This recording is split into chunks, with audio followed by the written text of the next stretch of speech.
was traveling. When I was traveling and doing music, I dropped my CD, my first CD with Droopy, which was my producer, and I toured before I even did any kind of social media shit. Before I started,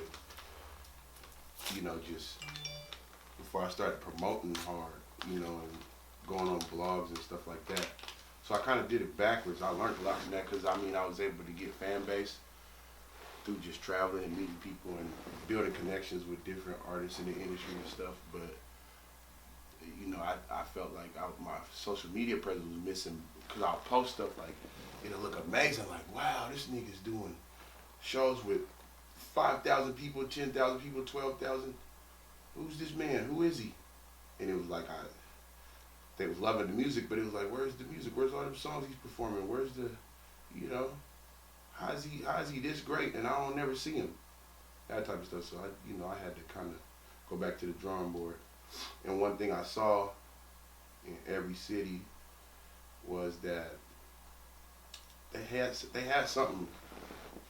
They have something that we don't have, some type of unity and stuff like that. And I was like, okay, our unity's fucked up. It's off where I live and stuff, in Washington and stuff. But we're very talented people. So one thing I did, I was like, you know what? I gotta find some type of way to make more money within what I was doing. I already engineer. I'm an audio engineer, so I found the way to make some money within what I'm doing, within what I love to do. So the music, I make the music. I make the money off engineering and the music that I release and stuff like that, or whatever, in tour, shows, features. But one thing I did was what I saw was that a couple of the places they had stuff like schools for the kids, music schools and stuff like that for the community and stuff like that. It was very community oriented, and we talk a lot, but we don't never do. So what I did is I just didn't even talk about it. I went and I wrote a business plan for a nonprofit. The nonprofit became a big thing within, I would say 3 to 6 months. We got about $30,000 funding, and everybody loved the program. They put us in 8 different schools, and all it was just me bringing hip hop and bringing art and bringing entertainment to the schools, stuff that they like, stuff that they listen to every day, stuff that they're, it's more relatable besides all that watered down stuff that the schools is teaching them now. I just brought liveliness to them. I brought the culture to the schools and to youth, period. I work with homeless shelters and, urban league schools and stuff like that, different schools with just all kind of places, all kind of different people, different kids. So that right there was that able me to get all the stuff that I got. Like, I went and I got all the equipment I needed, you see the DJ equipment, the mics, the lights, the cameras. I was able to get funding for what I'm doing. So I got more stuff on top of what I already had, and then now I'm able to be a business, and also set up stuff for people that don't have it. You know what I'm saying? Like, you can't record, you're talented, but you don't got no money, and you're young and you're youthful, you can come to me and I'll help you instead of just trying to hit a lick to get some money to pay for studio time or whatever the case may be. It just set up an avenue for people. Some people don't even know that they like to do this type of stuff. I had to go and put cameras in people's hands like, hey, this is how dope this is. For them to be like, oh, okay, I fuck with that, I like that, instead of shooting dice after school, I'll just do this, or whatever they're doing. Instead of 2K'ing it up or fighting, I'm gonna just do this. And it just became a thing. It's like, you kind of gotta push it off on them. And I didn't want to be the guy blowing all up in people's face and then I'm not doing nothing for my people. So I gave back. That's what they had to see on the tour. They had to see that, to make it be amazing. It's like this. It's whether you go and be a regular artist. I was on tour with big time artists, so I had to do big shit. They had a poster, I had to get a poster. They got merch, I gotta get merch. I gotta get better merch. You know what I'm saying? I couldn't just do what regular artists do and then I'm only gonna get a regular outcome. Them people was amazed at what I was doing. There's the amazed and there's the amazing. The people that are amazed are the fans, the people in the stands. I'm amazing. just as well as the other artists. So it's like we have to do amazing shit. It had to be big. It couldn't be little. So I went and got the posters. I went and got the everything. You know what I'm saying? The shirts. I was doing it all. Like hats, whatever you needed, towels, rags, lighters.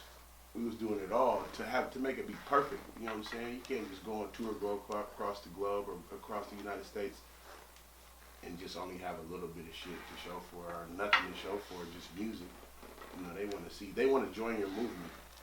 And so I started the music with my nephew. He said he wanted to do beats for us a little bit ago. I was like, cool, send me something. They ended up being bangers. So boom, we started doing music. It's the craziest shit because I was doing it with him and everything was good. And then, you know, I started doing music with different producers. We were still making music, but, you know, my first album was with my nephew. And then I went and did one with Drew, and then I was kind of like touring, doing all kind of stuff. In the midst of all this, my nephew showed me this guy named Juice WRLD. And I was like, okay, this is cool. He's cool. He was at 500 views. He was like, yeah, I'm going to work with him. He's pretty cool. I'm like, yeah, I like it. I like the Juice WRLD guy. The real Juice WRLD, though. And it was like, I seen it when he was at 500 views, and I was just like, SoundCloud. I was like, wow, okay, cool. Do some work with him, nephew. Yeah, bring him up. He was signed to Internet Money at the time, whatever, you know, and he still is, but he was making beats with Taz Taylor and Nick Mirror and all those guys. Juice WRLD, it ended up popping. You see where Juice WRLD's at now, and all them good vibe, good radiance. You know, he helped with that album. He helped with Lil Baby's project and Gunna's project and stuff like that. And I was like, dang, I'm proud of you. I don't know. It was like, wow, how'd you do that, bro? It really motivated me. And I watched it like, when I heard him, I was like, he's special. I was like, anybody that's smart will grab him and put him where he needs to be. At the time, I couldn't. I didn't know I was finding my way with him. And it was like, as he kept going, it was just getting better and better. And now I'm like, damn, my boy is going platinum. Congratulations, type of shit. Like, it's deep. It's crazy. Like, and at the same time, I had started working in Seattle with this group out there, and same thing happened again. It was like we were all working together, and there was people coming in the studio, different people. Laza, L on the cam, Ellis Prescott Town Entertainment, Drew P, Aaron James, L Rock. We was all going to the same studio, just vibing. We was like a good team. We was putting music out. Everybody supported each other. And the manager was just helping us and stuff like that. Manager helping everybody get to where they need to go. And then it kind of just split. But when it split, it was like the craziest thing happened. It split. There was a guy named Kid Culture that was in our group. He was making the beats, and he moved to California. As soon as he moved to California... Well, hold on. Kid Culture is from Washington? Yeah. You know Kid Culture? Yeah, he has a shit on YouTube and SoundCloud and shit. I think I heard his shit before. No, he's a producer. That's what I'm saying. Like, I seen his beats on YouTube and SoundCloud, I'm pretty sure, before. Okay, yeah. So he gets on, like, all the way on. He got a great manager. He got a manager that's in the industry that manages a lot of people in the industry. So he started doing beats with different people, Travis Scott's and all kind of stuff. He's in the booth. He's with Jay-Z and stuff like that. I'm like, wow, that's crazy too. That's amazing. I was proud of him. I was so happy during this time. Like, look at all my guys. You know, we're moving. Tacoma's moving. It's doing it the right way. And right after that, the Laza got signed. And then it just started. Everything just got better for everybody. We all just kind of like moved up. Even though we don't see each other every day, we don't talk all the time. And it's not like every day in the studio together. We lift each other up still, you know what I'm saying? It's still like a good, I think that started, when everybody going further and further up, it started we started supporting each other more. You know what I'm saying? We started to be proud of each other's accomplishments and stuff like that. So that type of stuff is crazy. It's like, man, seeing that is hella dope. Like, you know, seeing all of us just work our way up, boom, boom, boom, boom, boom, boom, boom, boom, boom. And it was crazy. Just recently, my video got posted by Stacey Dash, the beautiful Stacey Dash. And she was like, hey, I like it, and I like the music. They work out to it every day. It's a good vibe. Good morning. It's like, why would you not? If she's doing it, why would you not? Like, it's like, come on, man. It's like everybody should be listening to that every morning, working out, getting to that paper, whatever they got to do. You know, because it starts your day off right.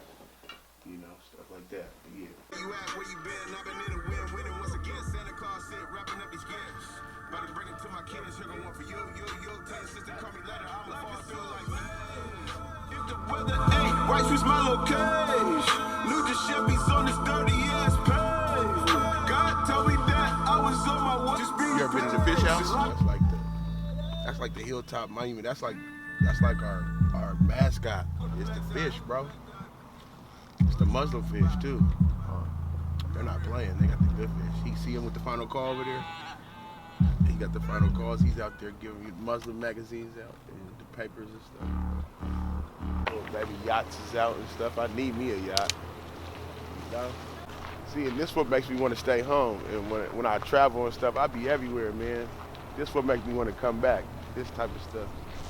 Looking at that, I'm about to go eat on the water.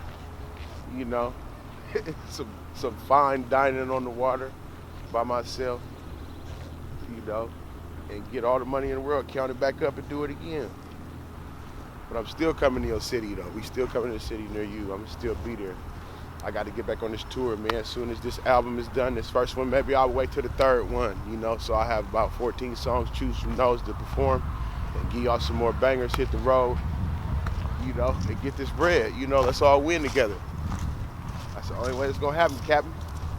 You know, I miss South by Southwest. I usually hit all the festivals and stuff, but I wasn't there this year. You know, we doing more important stuff like this. Chilling with Hip Hop Seattle. Day in the life of the Mac. Without all the extra stuff, just me. Without all the women in the jugs and the fellas around cracking all the jokes and stuff, you know. 500 in my jeans. Good morning. I got dick to make the bitches scream. Good morning. Slap this every morning for the team. Good morning. They put pressure on me. Why is they reffing on me? 2,000 hecklers on it. The whole world I'm stepping on it. Yeah, I'm the king, I'm the boss, I'm the God reaper. I'ma creep through the fog. Malcolm X with a little